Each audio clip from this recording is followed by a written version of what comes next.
Here's an easy, realistic painting you can do in watercolor. In this video, I'll take you step by step as we paint this reference photo. I know that this painting looks incredibly difficult, but it's actually very simple. There's simple shapes, simple colors, and a simple background, and I'll take you step by step through all the details. There are moments in this video I could have edited out, but I thought it was important to keep them in so that people who are starting watercolor have a realistic idea of how long it takes to do a realistic watercolor painting. Paint a pear and an apple on this brand new paper. I love 100% cotton, extra white, and then it says improved color lifting, and we're gonna do that for this painting. And then vegan friendly, which I don't understand that. But these are the utensils I'm using.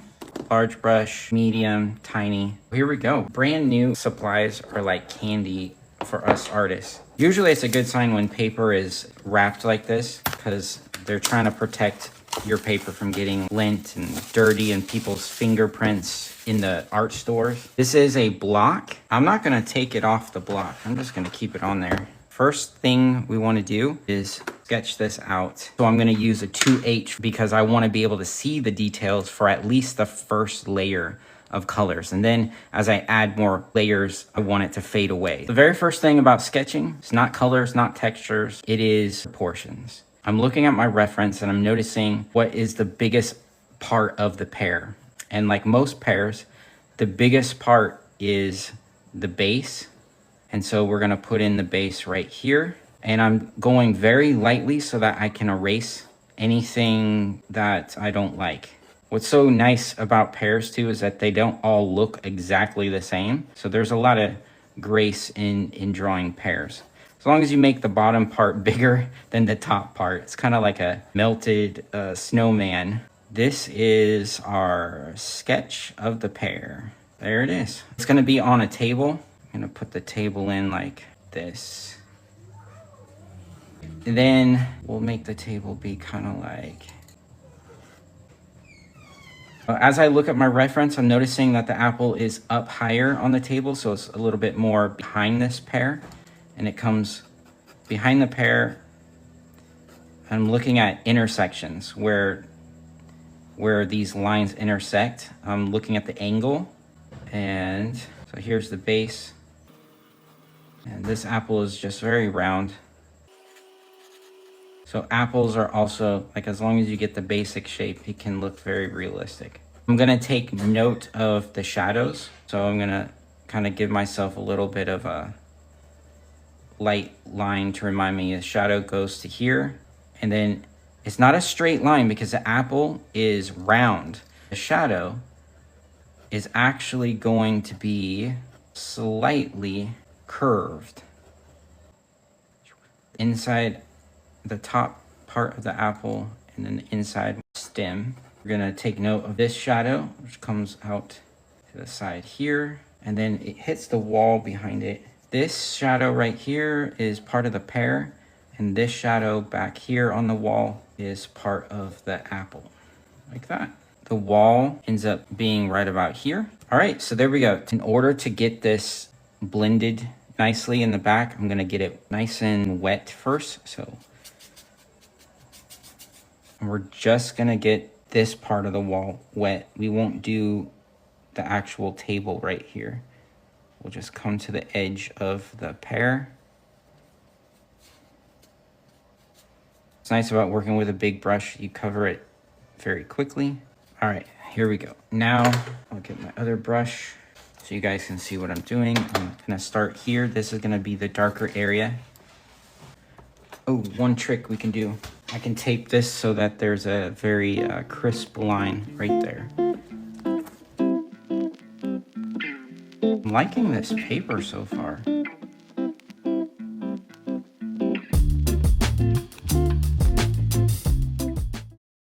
And if there's a little bit of texture from the paper, it's gonna be in our favor because it's gonna just look like a textured wall behind the pear. And the more detailed, the more realistic we make the pear, the more gracious people's eyes are in other areas of the painting because they tend to go, wow, the pear looks so realistic. So everything else that was done, you know, around the pear must have been intentional. So those markings on the wall were intentional, when it's like, no, it's just the paint dried the way it did there. All right, so there is our first layer. We got to let that dry. Washi tape is really good for watercolor paper. Now we're going to do the first layer of the pear. Got to take off some of this tape. The most important thing about realism with watercolors is go with the lightest color first. The lightest color on the pear, sunshine yellow. We're going to activate this one. Here we go. It's going to be very bright at first, but as we put more layers on it, it will look realistic. The highlight is going to be right there. We're going to put the same color, and this is a trick I learned. You put the same color all over the pear so that when we do put other layers on here on the pear, it will already feel like it belongs in the room, like it all has the same lighting hitting it. And what we can do is, while we're waiting for the first layer of the pear to dry, we can go on to the apple. All right, there we go. The lightest part on here, on the stem, is actually like completely white. So we're gonna leave some white in there. And I just wanna see if I can lift some of it. Just curious how much I could actually get off. All right, that's good. This paper blends really nicely. Next, we'll do the base of the apple. The very first layer we gotta pick is the lightest part of the apple, which happens to be gonna be this color right here. So we gotta activate that color.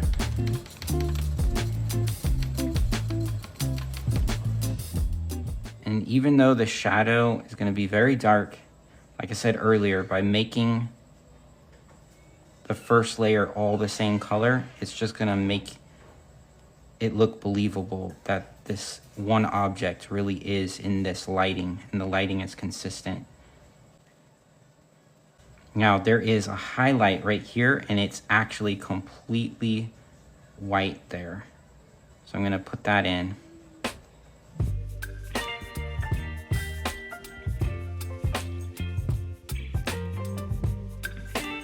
Go in the direction of like the skin. So I'm not doing this motion, I'm purposely going in the direction of the skin of the apple.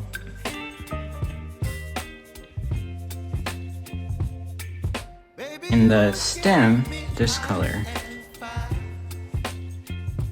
And colors change so much depending on lighting that there's a lot of grace in color. As long as you get semi-close, you can make it look realistic.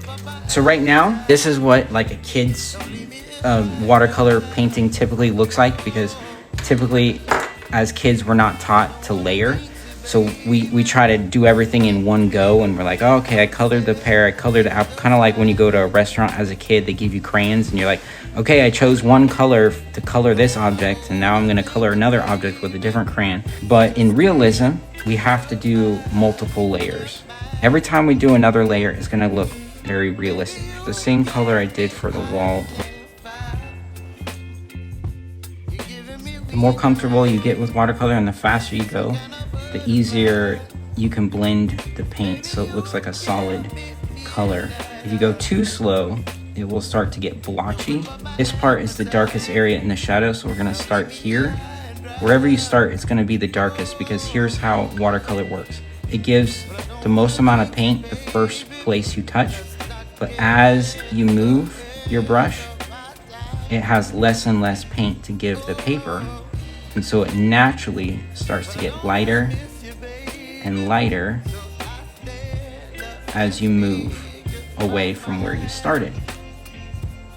So there's a natural gradient that happens in watercolor, which is really cool, because in other mediums, you kind of have to keep adding white to make it lighter and lighter, but in watercolor, you can just let the brush do all that work for you for free. first layer done. Now we'll go back and we'll start putting our shadows on the wall.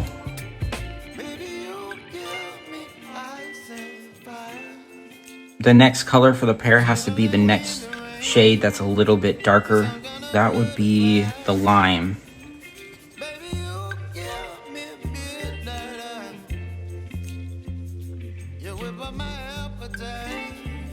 Sometimes we want harsh edges and sometimes we want edges that are soft and blend in. This is an example of a hard edge, which I do not want. I want it to blend in. So what I'm gonna do is go around, clean my brush. Now with a damp, clean brush, I come back in, I soften those edges, just like that. We'll go ahead and put a little bit of this. All right, there we go. That's the second layer. We'll do the second layer of the apple. Let's do this rose. Ooh, that's beautiful. Believe it or not, this pear and this apple can end up looking super realistic.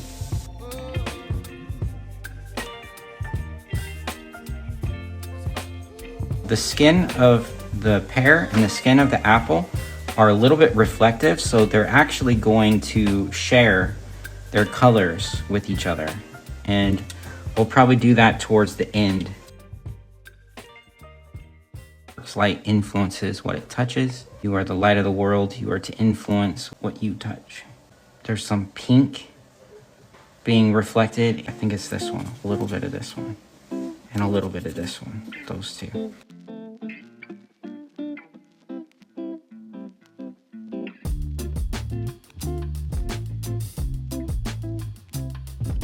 It's just a little bit, you can barely notice it. This orange. And I'm doing this right now because it's some lighter colors, so we can put those in right now. I want to take some color off, so I'm just dabbing a little bit. It's almost like there's a reflection of the window going on in here. A next shade darker would be this one.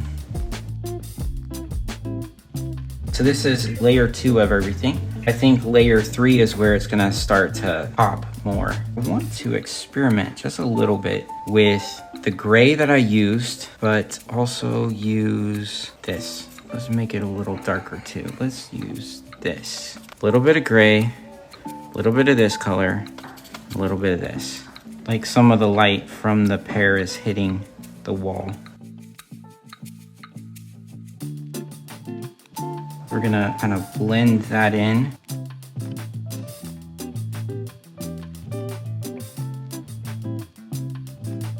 Textured walls are like grace for us. It is in our favor. There is a very beautiful rust color right here for part of this. This is one of my favorite colors to use in watercolor. It just seems so beautiful. So this is our third layer now, and this third layer is when things will start to just come together.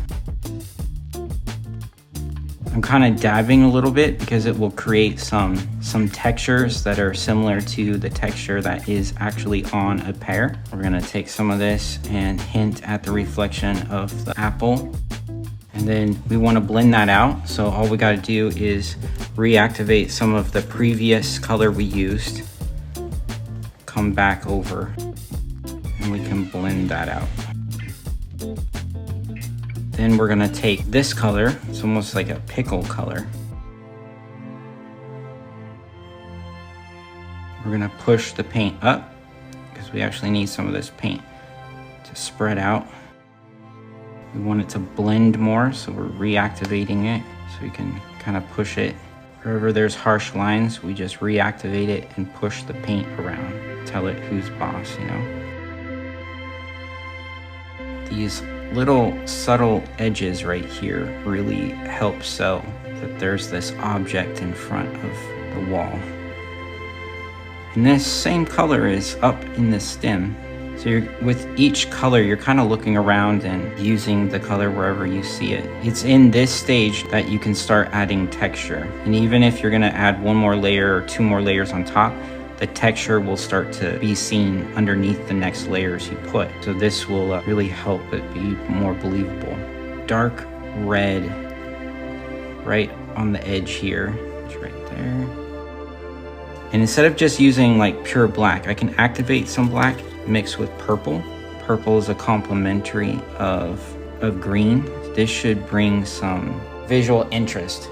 It gets really dark right over here. To create the texture, letting the brush kind of help me out here. There's also some bruises on this pear, so we'll put in some of those bruises. And it gets really dark right here. So we'll activate the black again, we'll get the purple. There's a bruise there, there's a bruise here. And then there's some light bruises. There's even some of that brown around some of the other bruises. So we'll just put in some of that brown around some of these bruises. This brown, this beautiful brown happens to be right over here. So we're gonna put that in with our dry brushes. A dry brush creates lots of textures right away. So you kind of see that right here as I move it around. It creates lots of texture real quick. Look at that, that's cool.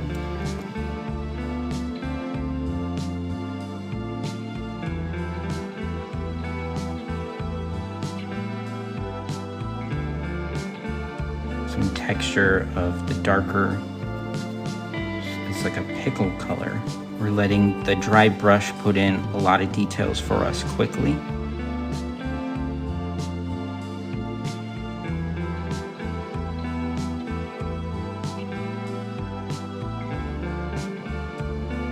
Whenever there's too much paint, you can just get more water and then spread it around.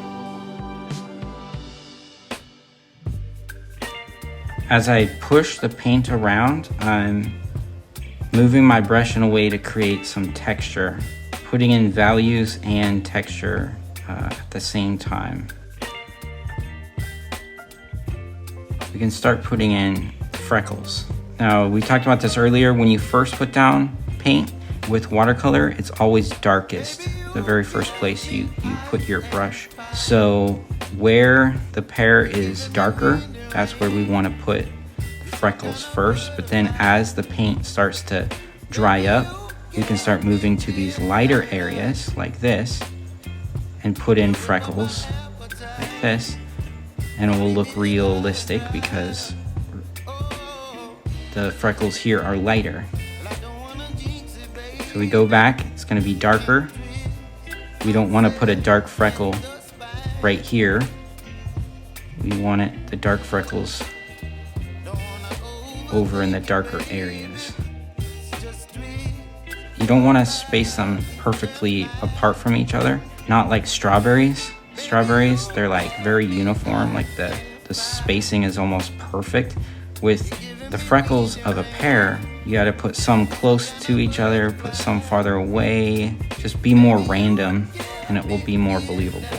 Any freckle that is a little bit too dark, reactivate it with the water, and then you can lift it and make it lighter. That's a little bit too dark for me right there, so let's just...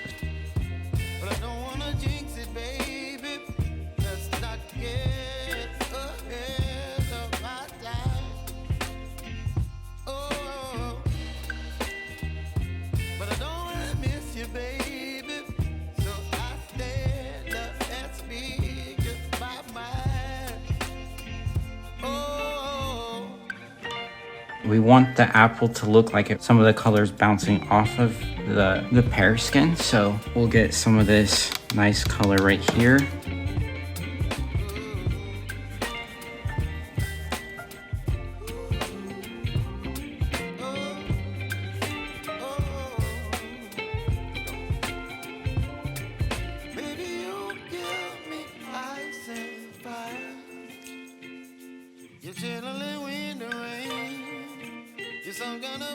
Now we're going to work on the apple. All right, here we go. We're gonna build up to that dark color. All right, so here we go. I believe we used the rose color.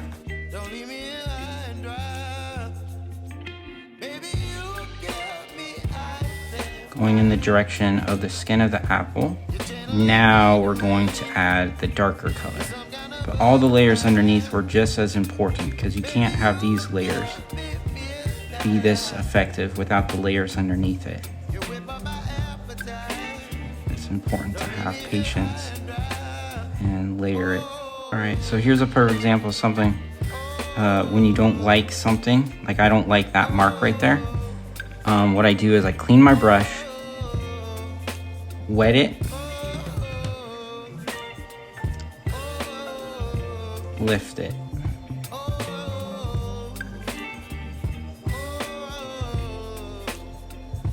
Just like that.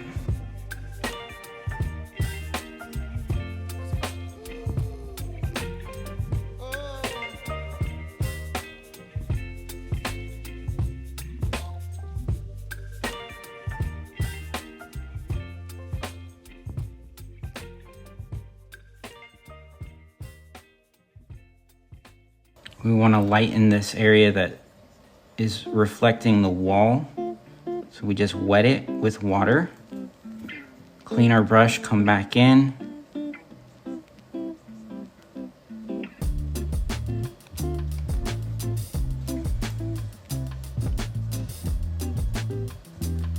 Oh, that's going to be nice. Okay. That's going to be really nice. This paper said that it was good at letting you lift the paint, and it is true. So it's letting us lift, and this is like a deep red that usually stains. So to be able to lift this red off of this paper is really good.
So this is creating some beautiful texture right here, reactivating some of the paint underneath.